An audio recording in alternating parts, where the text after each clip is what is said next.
Hello friends. Today's video is going to be a bit of a different one. I just want to take some time and have a chat with you. Hopefully we can start a discussion. So pause the video here, go and grab yourself a coffee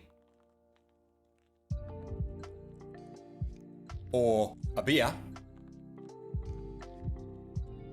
That was a fake sip. It's 2 o'clock in the afternoon. And let's get stuck into today's discussion. It doesn't really take any deep level of analysis to understand that New World, God's sake, that New World has had a troubling start from basically the day of its launch until the present point. Things have been up and down, with probably more down than up. I'm not here to try and convince you that this is the greatest game ever, or that we should cut New World or Amazon Game Studio any great deal of slack. I want to discuss what I see as the main problems with the game and the main things that both Amazon and the player base can do to try and rectify the problems so that we can move forward and end up with a better game. I feel like I need a heap of disclaimers in this video before we get started, but number one, I'm not professing to be the greatest player in the game. Number two, I'm not suggesting that I have all the answers or that I'm the oracle and that everyone should listen to me and the world would be happy and smell great and you could eat dog for breakfast and it would taste like Whiz Fizz. Although that is the case, if everyone would just do what I said, then we'd all be much better off. But these are just my thoughts, my opinions. If I was to sum up what I feel are the main contributors to the problems with New World that we've had since launch, I would say that primarily the number one thing that's driving player numbers away is the unacceptable amount of bugs, dupes, and exploits that have continually arisen, been squashed, and then other ones have sprouted in their place, like the...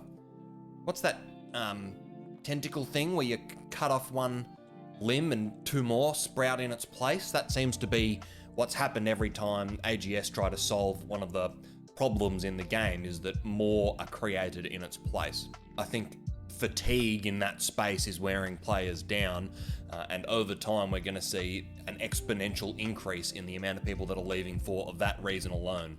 Most players have an amount of, let's say, like a bank balance that a studio can withdraw from, mistakes that they're willing to put up with to continue to play the game, and as that dwindles, more and more people are going to reach their breaking point and just pull the plug on the game.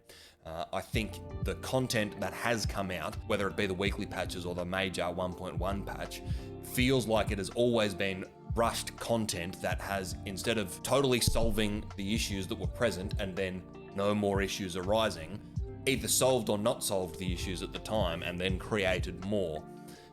There seems to be this feeling of acting under immense pressure and time frames coming from the studio, and instead of taking their time to really properly test a patch or a content update, it's instead rushed out to live servers where we will be the players that test it and determine if there's any problems, and that's withdrawing more rapidly from players' bank balance of goodwill, if you will. Will you? Well, I think another problem for perhaps the more hardcore members of the community, a problem for them is a lack of endgame content. Presently, as it stands, the high watermark system doesn't seem to have been especially well received as a whole. It feels very grindy when you're in doing it. I'm sort of assuming that the developer's intention was that it felt like a natural way of progressing your character, rather than, that would increase as you did other things in the game. It would increase naturally, whereas what tends to have happened, I think, is that players see that as the first thing to do when they get to level 60 is to grind their high watermark. Whether that was the intention or not, if that's what players are choosing to do in the game, then Amazon need to, I think, adapt and develop a way that either makes it more entertaining, more enjoyable, or changes the focus of how that's done. But presently, that is about the total sum of the available endgame content in terms of manifesting character development at max level. Obviously there's wars, invasions, outpost rush and all that kind of thing, but they're things to do, but they're not things that have a direct impact on player power. Like, say, if you were talking about World of Warcraft, you'd be talking about, sorry, my nose is itchy again. You'd be talking about dungeons, raids, and battlegrounds that progress player power, either by drops or by allowing access to currency to buy more powerful items. Obviously, you can get drops in dungeons in New World as well as professions to increase your player power, but that's not strictly tied to endgame content. My nose! And there are obviously other issues with crafting since 1.1 and wars, invasions, and that kind of thing more holistically. Things like increasing crafting experience massively when it was already relatively grindy, the problems with some attributes not applying to give the correct gear score to gear if you're crafting it, the total amount of randomness that's involved in crafting an extremely expensive high gear score piece of gear, as well as the lag and exploits that have been available in wars for people to exploit, take advantage of. I think probably the fourth and last major contributing factor leading to player attrition is the game studio not listening to or valuing perhaps the good faith actors in the community who have valuable insight, experience and opinions who they could really be drawing from to not take random shots in the dark and hope that the changes that are being made are going to improve the game. So I know that there are many other issues as well, but I think for me, if I was to make a list of the top 4 things that were leading to players to discontinue playing the game, and when I talk about players, I don't mean people who buy the game and leave straight away because it's not for them.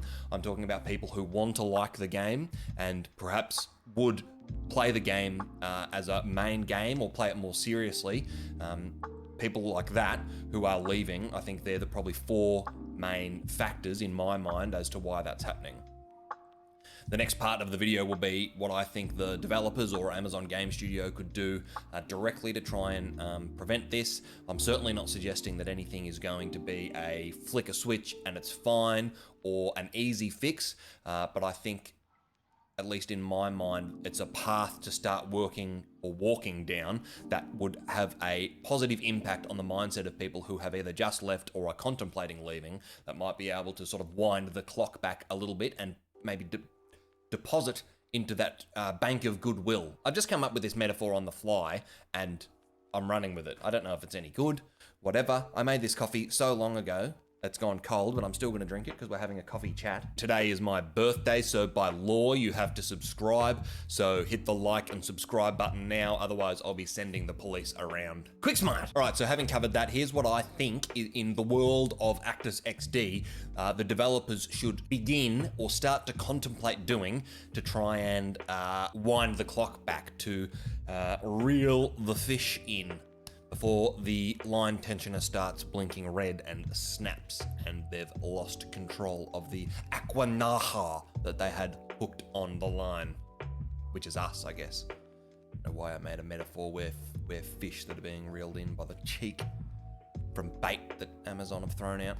Awkward. I think the number one thing from my pulpit, Amazon need to stop rushing patches. It is very edifying at the time of the patch note release to see all this exciting new content that we're going to get, whether it be our weekly patches or things like 1.1, and everyone for a very short period of time is ecstatic about the prospect of new things to do in the game. There's bugs being fixed, there's all this exciting stuff happening, and then we get to the point of the content being released, and regardless of what the patch itself achieves, whether it achieves its set aims or not, and there's been examples of both, in almost every instance of the weekly patches, we have found additional problems that have presented themselves. We saw with 1.1 the release of the public or player test realm that was implemented, and everyone who's been noticing this problem of the content being rushed rejoiced.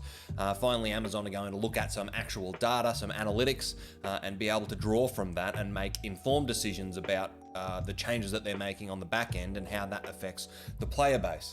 I don't know exactly, but it feels like we had the PTR out for how long? A week? Under a week? It was seemingly clear that the patch wasn't ready to be pushed to live. I credential that point purely on the fact that when 1.1 was released, there was a massive number of bugs that came along with it, whether they were endemic to 1.1 themselves or they would have happened regardless. It was clear that the intention of a PTR, which is to thoroughly test what is proposed to be changed, wasn't really done. I think what needs to happen is I think the PTR should be a direct copy of our current state of the game. so we don't create new characters and have a I can't think of the word, like, a copy paste. We all get this level 60 character created for us. What you do is pull our current character, put it over to the PTR, maybe even have a day on the PTR, which is just the current game, and then roll out the PTR patch to the new version, whatever you have. See how those changes impact new exploits, bugs, dupes, all that kind of stuff. And so we can at least hopefully not have those issues, and then thoroughly test major content patches over a significant period of time. Weekly oh my God.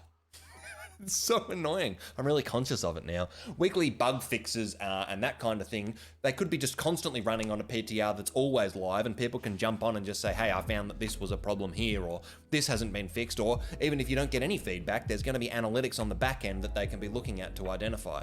There's no reason the PTR needs to go up for 4.5 minutes, be pulled back down, get all this feedback, ignore the feedback, no time to analyze the data, push the patch, huge amount of problems, heaps of people leave. It's like this loop where they know the right thing to do and do some sort of lip service to it, and then push the train down the tracks when the cow's still, I don't know what I'm doing with metaphors anymore. I've totally lost the plot. And then push the content patch out anyway. Just someone at Amazon needs to like blow a whistle, and everyone goes to the pub for an evening and has a beer and relaxes and de-stresses, and then they say, right, we're not going to do anything for a fortnight. We're going to take our time and work through the current problems that we have and hope that there's enough goodwill left in our players to give us that time, and then we can start looking at doing new content and that kind of thing, because most people don't care if there's going to be new content if the servers are down or there's bugs, exploits, and dupes and all of these kinds of things that are devaluing any achievement you make in the game in the first place. I think that Amazon, going back to my point number 4 in the main problems, I think Amazon could do with creating something like Blizzard has recently announced, being the community council, and getting a number of good faith, high profile or well experienced players to provide feedback on the changes they propose to make, especially in terms of balance to weapons and items and abilities, that kind of thing, but also to mobs and the world at large. I'm also talking about people that have been playing New World since the early alpha and who are now leading massive companies on big servers, who have great experience in terms of managing wars, in terms of managing economy, in terms of developing territories and towns and doing upgrades. There are so many discords full of people who are so passionate about this game and have amazing feedback and insight to be able to provide. I think it's a common criticism of Amazon that it doesn't feel like sometimes that the developers even play the game. Well, if they do or if they don't, if you had this pool of really intelligent, invested, insightful people that they could go to and say, hey, we're thinking about making these changes, can you please give us some feedback? Then I think that the potential is great there. The council would need to be objective to the best of their ability and would need to be broad enough to give a representative sample of the player base and would need to incentivize them to take their time away to do that, to effectively assist in boosting Amazon's profits, I suppose. But I think it's clear from, I refer specifically to perhaps the changes to the bow, Firestaff, Ice Gauntlet, those kind of things in the 1.1 patch, that they could use some player feedback that they could rely on to tweak the changes they intend to make. Another big thing, and we're getting sort of more into my personal opinion here, so if you disagree, then please let me know down below about why and what you would prefer to see happen. But I think that we shouldn't see weapon or class archetype equivalation happen by nerfing current abilities to come down to levels that match other abilities. I think that's a really unimaginative and frustrating way to create player equality or strength power equality. Instead, I think abilities should be buffed to be more fun rather than others be nerfed to be less fun. My opinion on the high watermark system, I totally get where the idea came from. If there was a lot of end game content to do and you just organically, by playing the game more, increased your watermark and became more powerful as you played the game, it would be a fun way to slowly transition player power from the 500 point up to the 600 point.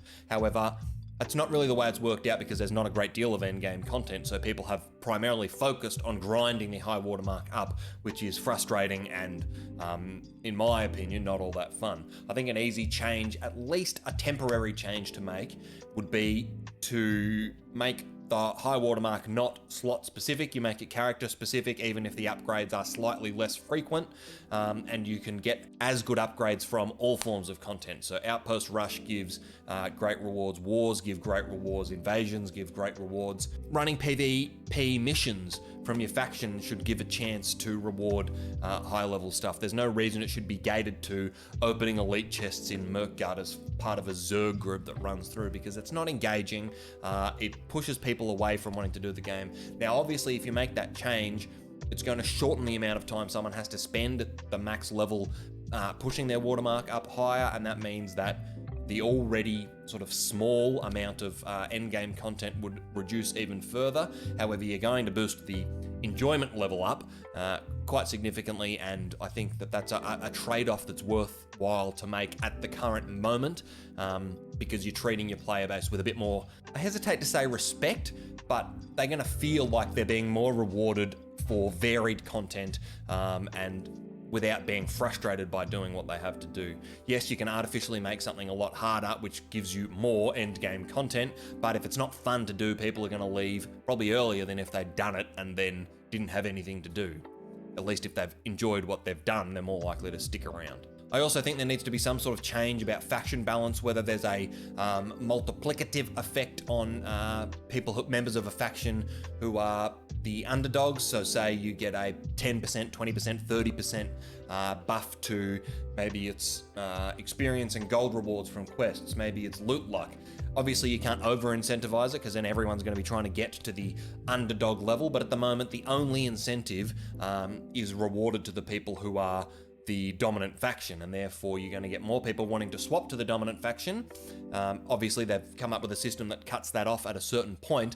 However, those people that then can't get there, they're just feeling like they're being disadvantaged for not being part of the dominant faction. Again, it goes back to my earlier point. Instead of raising the bar to its most fun point, you're instead bringing the bar down to an equal, less fun point. If we instead rewarded the underdog and people were clamoring even to get to the underdog faction, that's going to make it more fun. You're going to have more wars, the territories are going to be changing more often, there's going to be more people out running PvP missions, which means more people flag, more opportunities for fun and engaging PvP, and if we've added high watermark upgrades to PvP faction missions, we're not just doing it for faction tokens for 520 gear now, we're doing it for specific solid reasons which are really enjoyable. I'm not professing that that's the solution, but I think it needs to be closely scrutinized as to how to further incentivize the less dominant factions from being, or to be, more fun to be a part of, rather than just feeling like, oh crap, I got to spend 6,000 Azoths to transfer across the world now. I wish I was purple or bald. Just to sort of round out our discussion, I think it would be remiss of me not to talk about some things that I think the player base could do that would increase our collective levels of enjoyment. Number one, I think the main piece of advice I have if you want to enjoy New World is don't go on the New World subreddit. It is very depressing. You are not going to learn anything useful there at the moment. There's a lot of people just complaining about the state of the game. If you want to like the game, stay away. If you want to complain about the game, go there. It depends where you fall on the spectrum of hardcore to, very casual, but if you're just enjoying the leveling experience and you feel like all this negativity of the community is weighing heavily on your shoulders, the greatest advice that you can receive is to ignore it. There is plenty to enjoy in the game, whether it be the vibrant and engaging world that feels very fun to get out in. There's crafting and expeditions and wars, and there's a lot of fun stuff to do if you fall on the closer to the casual side of the spectrum. If you are enjoying the game, don't let the weight of community perception at the moment sort of perturb you. I don't think that there's any reason that you need to be too concerned. For the more hardcore players, I don't tend to fall right at the end of that spectrum there, so I hesitate to tell you what to do, but I think that there are other ways to enjoy the game rather than, if you hate the high watermark farm like I do, I've just elected not to do it. I still play the game and I'm going to go and do stuff that I find more enjoyable, and that can be as simple as just hit an E on some young trees because that's quite satisfying. Might go and level fishing, I might go do my crafting, I'm leveling my weapons. Now you might be in a position where you've done all that and sort of the game is complete for you at the present point. I can't really give you any advice there, but I can imagine that you would be, as many are, frustrated by the bugs and the dupes and the exploits. But if you want to continue playing the game, perhaps the healthiest thing to do is to take a bit of a break at the moment and wait for more exciting content to come along. If you've enjoyed the game to the extent that you quite clearly have, if you've put that many hours in, then my personal view is that going and publicly criticizing the game without any conscious or constructive thought about how to improve, you're not going to do anything to help improve the future fortunes of a game that you've already sunk X amount of hundreds of hours into. You're invested in the game, there should be some level of you wanting to see its success, and going on forums and just complaining doesn't really achieve that aim. Now, don't get me wrong, I'm certainly not saying that there's not fair and accurate criticism to be leveled at Amazon Game Studios for the way that the game was released and what's happened since. I think that, you know, I've raised a number of things, and there are dozens of other things that I haven't spoken about in this video that are major problems. Some of them are verging on unforgivable or unacceptable, but if you want to continue to play the game because you enjoy it, then you need to view things with a prism of trying to improve or accepting what the current state of the game is. Again, I don't want this to be read like I'm making excuses or I'm being sycophantic, because truly I'm not. I'm frustrated by the game frequently myself, and I might choose to take a week break here or go and play something else. But I think the most productive thing you can do for your own enjoyment is to take a break if you're not enjoying it. I'd like to create a bit of a discussion about things that we as a community think would be useful either for ourselves or for Amazon to do. I think I've rambled for probably 13 times more than long enough. If you've stuck it out to the end, then I thank you very much, and I really do not want this to just be me talking at whoever's unfortunate enough to have clicked onto this video and not been able to find the mute or the escape button for the last 20 minutes or whatever, but I want to have a chat about where we think the current state of the game is and where to from here. I'd like to know whether you agree or disagree with me, and in regards to what points, so leave a comment down below. Don't forget to hit the like button and subscribe if you want to see more of this. I tend to do more entertaining and informative kind of stuff usually. This is a bit more of a rambling conversation with myself, but I look forward to seeing you. If you want to jump in our Discord, there's a link down below. We'd love to hear from you, and I've been live streaming more regularly, so if you want to get notified about that, then hit the bell and jump into the stream where we can have an actual conversation. Thank you very much. I love you, and remember,